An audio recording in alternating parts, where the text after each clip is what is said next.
Hello students, Stride here again. Today we have practice problems on section 1.3 scientific methods. First thing you should have filled out, again as always, do the work, then check it and correct it. You need to understand the basic concepts of the scientific method illustrated here. There you can see what we should have filled those in with.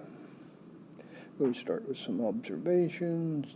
From observations, we may make a hypothesis, then do some experiments.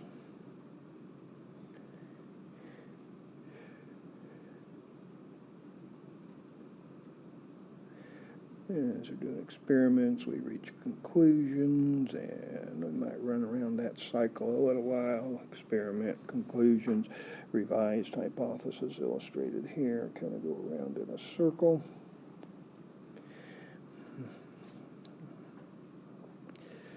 Then, after some time, we may come up with a theory, perform some more experiments, revise the theory, again, go around a little bit in a circle here.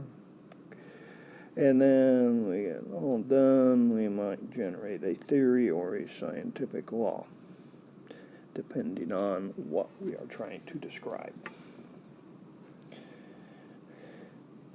Again, we add a few basic terms down here. You need to know what we're talking about. So, physical characteristics such as color, shape, and odor are all qualitative data. Refers to mass, volume, and temperature measurements, things like that are quantitative. Qualitative descriptions typically without numbers. Quantitative, very numerically involved. Quantity. Variable controlled by experimenter, we call a independent variable. Act together in information, so it's an observation, and changes based on the value of a control variable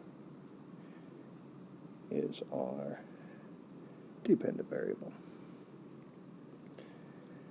And if you want multiple choice, constant, not allowed to change. Control, standard for comparison.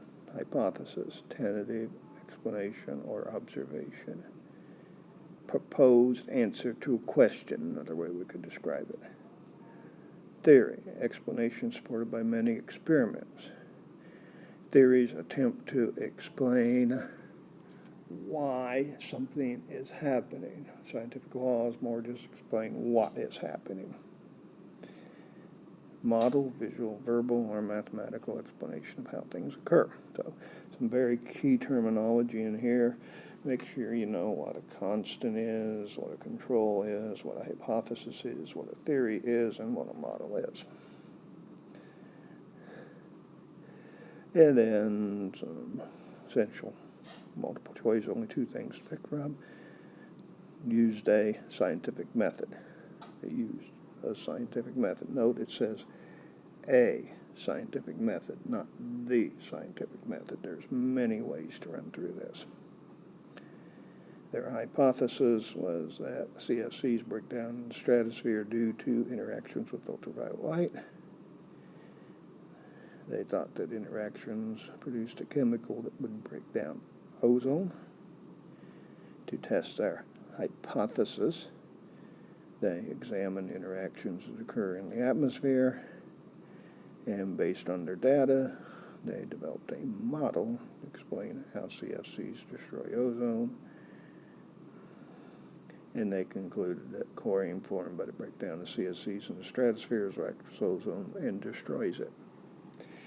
Got some pretty basic stuff here, but just remember, need to know this terminology. So that's all for now.